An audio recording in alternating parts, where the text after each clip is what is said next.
बिस्मिल्लाहिर्रहमानिर्रहीम। अच्छा बच्चों, ये वाला क्वेश्चन आज हमने शुरू किया था।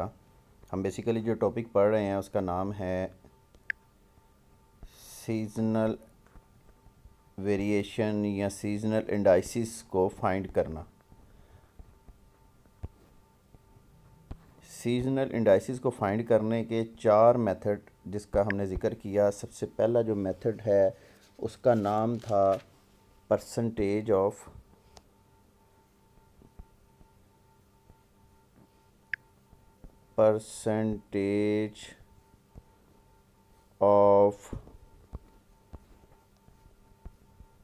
Annual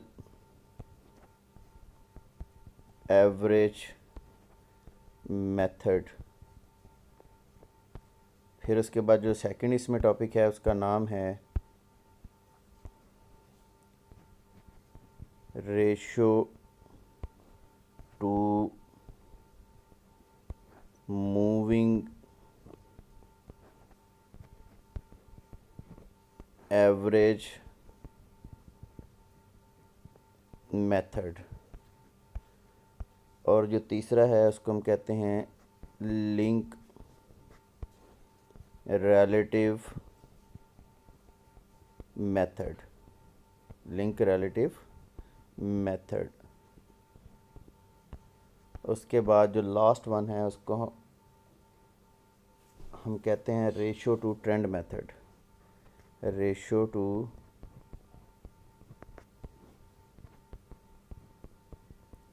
trend method. यानी सीजनल इंडाइसिस को फाइंड करने के ये चार मेथड्स हैं। प्रीवियस लेक्चर में हमने percentage to annual average method को डिस्कस किया। इसके नाम से पता चल रहा है कि इसमें पहले हम डाटा की एनुअल एवरेज लेंगे, फिर उसके तहत हम उसकी परसेंटेज निकालेंगे, फिर उसका जब मीन लेंगे यानी दोबारा से एवरेज लेंगे, उसका रिज़ल्ट चेक करने के लिए फिर उसका टोटल वैल्यू जो है वो 400 के बराबर आनी चाहिए। ये डिटेल से हमने क्वेश्चन हल किया था। आज हम बात कर रहे हैं ratio two moving average method की। इसके नाम से भी आपको कुछ समझ आ रहा होगा कि इसमें मूविंग एवरेज और इसमें जो मूविंग एवरेज होती है वो सेंटर्ड मूविंग एवरेज होती है। ये प्रीवियस जो टॉपिक था जिसमें हमने ट्रेंड फाइंड किया था उसमें भी हमने सेंटर्ड मूविंग एवरेज फाइंड की थी।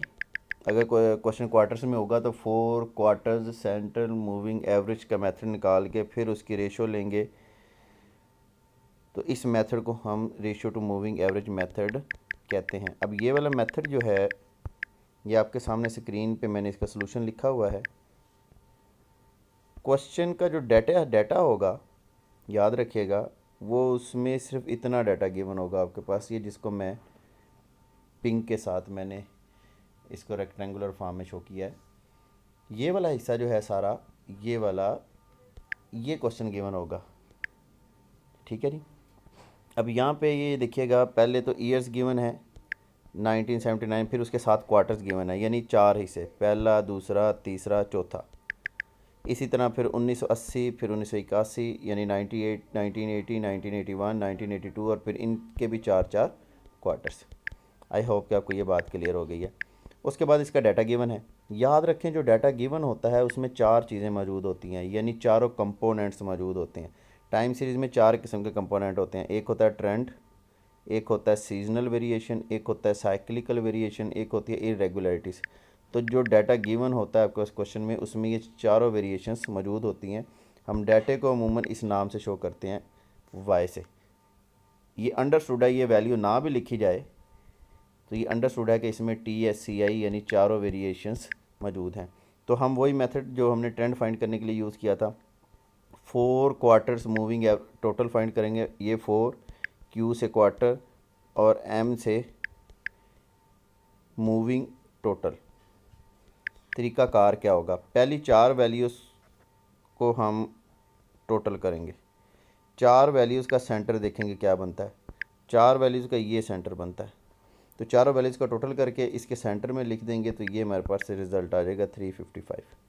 इसी तरह पहली वैल्यू को छोड़ देंगे, अगली चार वैल्यूज़ का टोटल कर लेंगे, इसका सेंटर बनेगा ये, इन चारों का टोटल करेंगे 362। इसी तरह एक और वैल्यू छोड़ देंगे और अगली 4 वैल्यूज़ का टोटल कर लेंगे तो इसका सेंटर ये बनेगा और उसका रिजल्ट आएगा 386। इसी तरह एक और वैल्यू छोड़ेंगे और अगली 4 वैल्यूज़ का टोटल कर लेंगे। सो ऑन हम इसी तरह मूव करते जाएंगे नीचे जितनी भी वैल्यूज़ होंगी। तो हम इस तरह से ये वाले हमने 4 क्वार्टर्स मूविंग टोटल फाइंड कर ली। आई होप कि आपको ये बात क्लियर है। अब जो नेक्स्ट कॉलम है यहाँ पे लिखा हुआ है, ज़रा गौर कीजिएगा, 4 क्वार्टर सेंटर्ड मूविंग, यानी Q से क्वार्टर, C से सेंटर्ड, M से मूविंग। अब ये देखिएगा, ज़रा गौर कीजिएगा, यानी 4 जो क्वार्टर्स हैं उनका सेंटर्ड मूविंग टोटल निकालना है। करना टोटल ही है, लेकिन सेंटर्ड कैसे होगा ये देखें। ये वाला जो कॉलम है इसमें ये वाली वैल्यूज़ 4 वैल्यूज़ का टोटल है और ये वाली वैल्यूज़ भी 4 वैल्यूज़ का टोटल है। तो अगर हम इन 2 वैल्यूज़ का टोटल करेंगे तो ये सेंटर्ड टोटल आएगा। इसी तरह हम पहली 2 वैल्यूज़ का टोटल करेंगे तो ये आ जाएगा। फिर उसके बाद हम अगली 2 वैल्यूज़ का टोटल कर लेंगे, फिर उसके बाद हम अगली 2 वैल्यूज़ का टोटल कर लेंगे, तो सो ऑन इसी तरह ये वाले टोटल हमारे पास आएंगे। अब आखिरी जो मूविंग एवरेज में कॉलम है वो है 4 क्वार्टर्स सेंटर्ड मूविंग एवरेज। ये देखिएगा ज़रा, एवरेज का कंसेप्ट क्या है कि जितना भी डाटा गिवन हो उसका total divided by total values. ये 717 है, इसको मैंने डिवाइड 8 से किया है, जबकि ऊपर मैं लिख रहा हूँ कि 4 क्वार्टर्स है। अगर ये C ना होता ना तो फिर मैं 4 से डिवाइड करता, लेकिन C का मतलब है सेंटर्ड। अब याद रखें ये जो 717 वैल्यू है ये इन 2 वैल्यूज़ का टोटल है, 355 और 362। ये 355 भी 4 वैल्यूज़ का टोटल था अगर आप इस कॉलम की हेडिंग देखें, और ये 362 भी 4 वैल्यूज़ का कॉलम था। तो इसका मतलब है इन दोनों में टोटल फिर कितनी हो गई, 8 हो गई। तो सेंटर्ड में याद रखिएगा जब भी एवरेज लेंगे तो वैल्यूज़ को डबल से डिवाइड करेंगे, तो 8 से डिवाइड करेंगे। अब इसी तरह 747 को भी 8 से डिवाइड करें, 794 को भी 8 से डिवाइड करें, यानी इन तमाम वैल्यूज़ को 8 से डिवाइड करने के बाद हमारे पास ये एवरेज आ जाएगी। ये हमारे पास आ जाएगी सेंटर्ड मूविंग एवरेज। अब नेक्स्ट क्या करना है ज़रा गौर कीजिएगा। यहाँ तक बात ऑनलाइन क्लास में भी हमने डिस्कस कर ली थी आज। ये देखें इसमें कितनी चीज़ें मौजूद हैं। एक इसमें मौजूद है ट्रेंड, सीज़न, साइक्लिकल और इरेगुलरिटी, यानी इसमें चारों कंपोनेंट्स मौजूद हैं। अब याद रखें जब ये हम 4 क्वार्टर मूविंग टोटल निकालते हैं तो इसमें कितनी वैल्यूज़ गिवन होती हैं। इसमें ट्रेंड और साइक्लिकल बच जाता है, यानी ये वाला जो पहला कॉलम था, मैं दोबारा ज़रा थोड़ा सा बड़ा करके लिख देता हूँ ताकि इजी हो जाए, TSCI। इसमें इसका मतलब हुआ कि 4 कंपोनेंट हैं, T भी है, S भी है, C भी है और I भी है। जब हम ये वाला सारा प्रोसेस करते हैं ना, ये जो 3rd कॉलम, 4th कॉलम और 5th कॉलम आया है, 5th कॉलम तक आते आते इस डाटे में 2 चीज़ें कम हो गई हैं। वो कौन सी? अब बाकी सिर्फ इसमें बच गया है C और I, यानी C का मतलब साइक्लिकल, I का मतलब इरेगुलरिटीज़। सॉरी, मैं CI लिख गया हूँ, T और C बच गया है, यानी ट्रेंड एंड साइक्लिकल। अब ये देखें यहाँ पे 4 वैल्यूज़ थी, यहाँ तक जाते जाते 2 वैल्यूज़ कम हो गई हैं। कौन कौन सी? S और I, S और I। अब हम क्या करेंगे, मैं क्या करने लगा हूँ ज़रा गौर कीजिएगा। ये जो मैंने आगे लिखा ना सीजनल रिलेटिव, इसमें मैं क्या करने लगा हूँ गौर से देखिएगा। ये वाला जो कॉलम है जो गिवन था डाटा जिसमें चारों कंपोनेंट्स हैं, इसको मैं डिवाइड करने लगा हूँ इस डाटे के साथ। अब ज़रा गौर कीजिएगा, ये यहाँ पे पहली 2 वैल्यूज़ हैं ये और ये, इनको मैं काट रहा हूँ। क्यों? क्योंकि यहाँ पे भी पहली 2 वैल्यूज़ नहीं है तो मैं डिवाइड कर ही नहीं सकूँगा। तीसरी वैल्यू में देखें ये क्या लिखा हुआ है 79, और इधर वैल्यू क्या है 89। तो मैं 79 डिवाइडेड बाय 89.5 मल्टीप्लाई बाय 100 करूँगा तो मेरे पास ये वाला रिज़ल्ट आएगा 88.2। ये सीजनल रिलेटिव का फार्मूला है जिसको आपने याद भी करना है। ठीक है जी, original data divided by moving average data multiply by 100।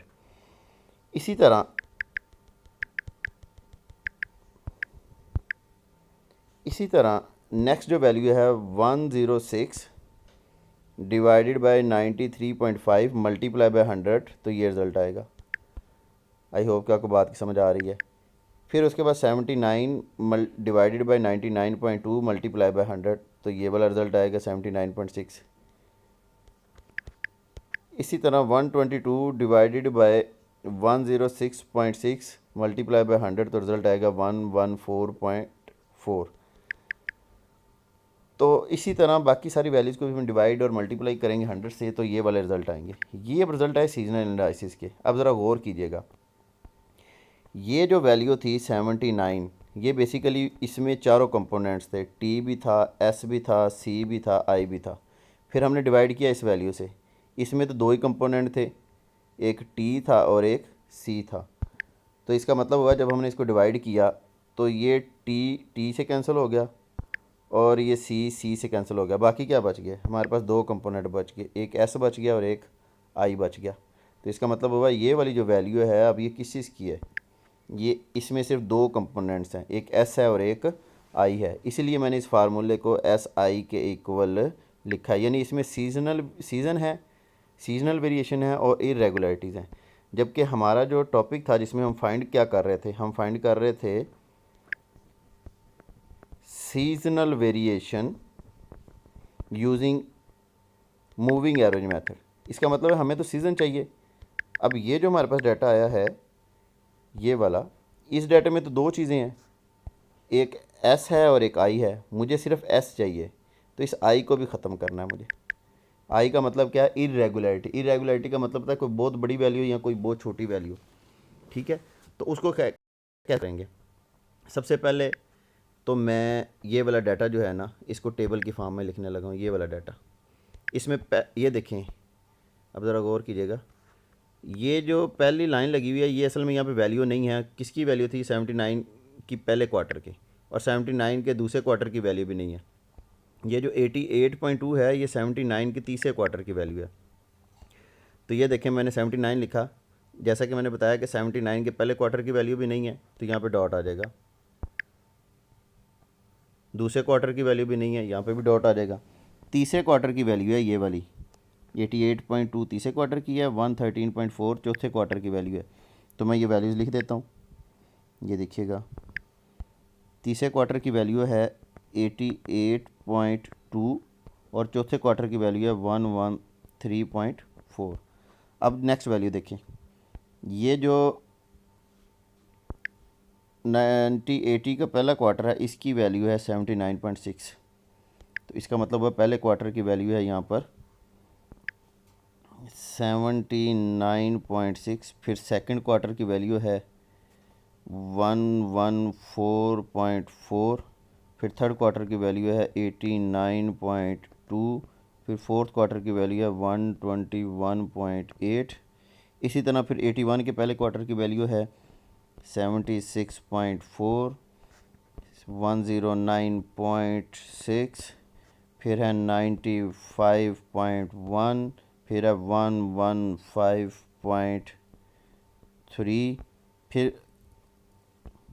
1982 के पहले क्वार्टर की वैल्यू है जी 89.3। सेकंड क्वार्टर की वैल्यू है 99.2। अब ये देखिएगा ज़रा, ये 99.2। इसके बाद इसके एंड पे भी दो वैल्यूज़ खाली हैं, यानी थर्ड और फोर्थ क्वार्टर की वैल्यू हमारे पास नहीं है। तो थर्ड और फोर्थ क्वार्टर में ये डॉट लग गया। आई होप कि आपको ये बात समझ आई है। अब ये वाली जो वैल्यूज़ लिखी गई हैं, ये वाली, इनमें जो वेरिएशन है, एक सीज़न है और एक इरेगुलरिटी है।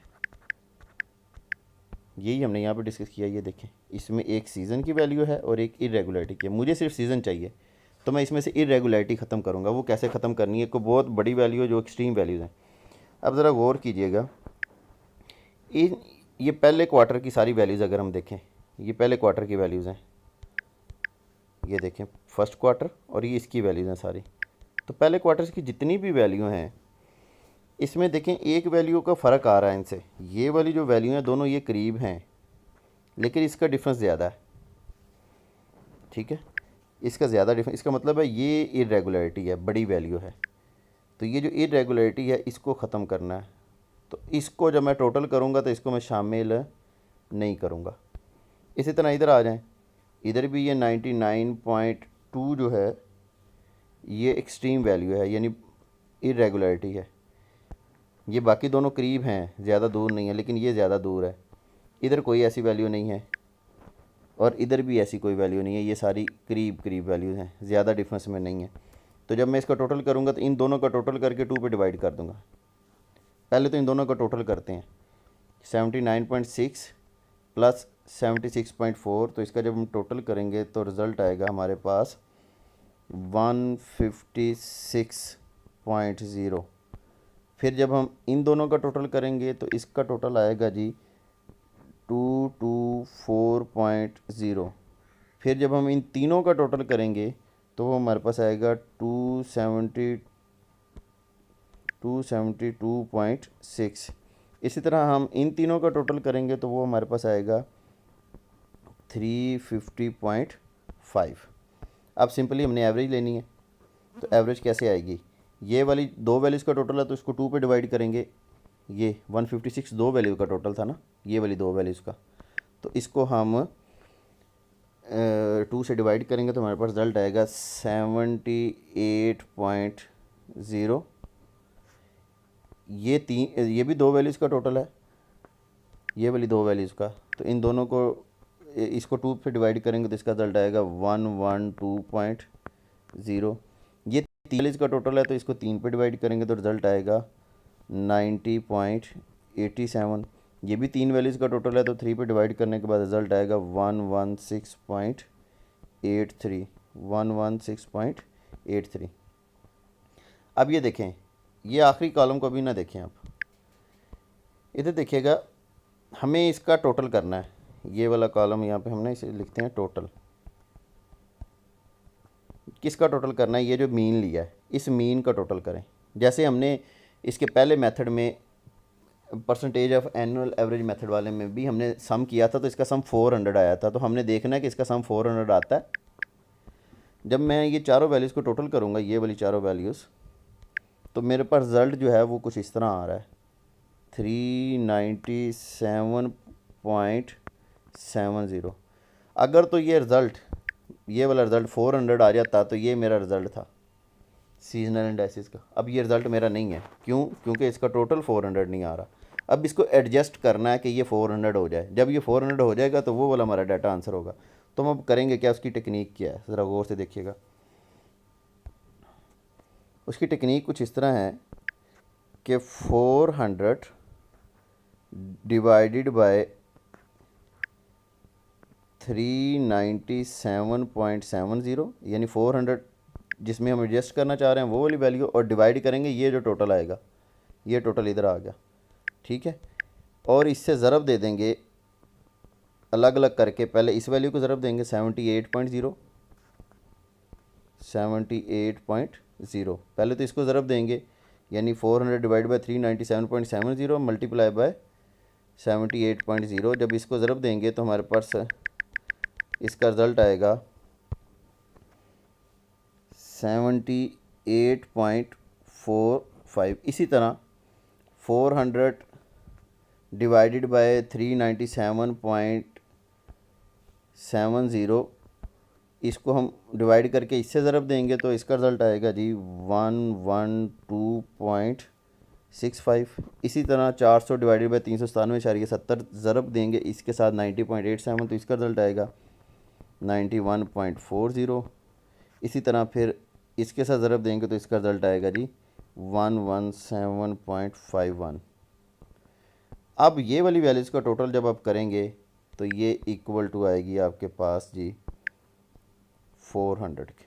क्योंकि ये इक्वल टू 400 आ गई है तो ये वाला मेरे पास रिज़ल्ट किस चीज़ का होगा? ये रिज़ल्ट होगा मेरे पास सीजनल इंडाइसिस का या सीजनल वेरिएशन का।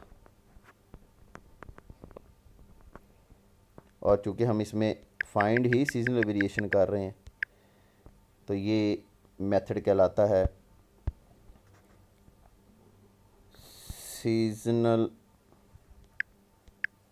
वेरिएशन फाइंड करने का बाय यूजिंग, इस मेथड का नाम है ratio two moving average method. इस मेथड का नाम है ratio two moving average method. ये क्वेश्चन यहाँ पे कंप्लीट हो गया है। आई होप कि आपको इस क्वेश्चन की समझ आ गई है। ये क्वेश्चन बहुत ज़्यादा इम्पोर्टेंट है, इसलिए मैं इसकी वीडियो बना रहा हूँ, इसलिए कि ये पास पेपर्स में कई दफ़ा रिपीट हो चुका है। आई होप कि आप इसको अच्छे तरीके से तैयार कर लेंगे। अस्सलाम वालेकुम रहमतुल्लाह।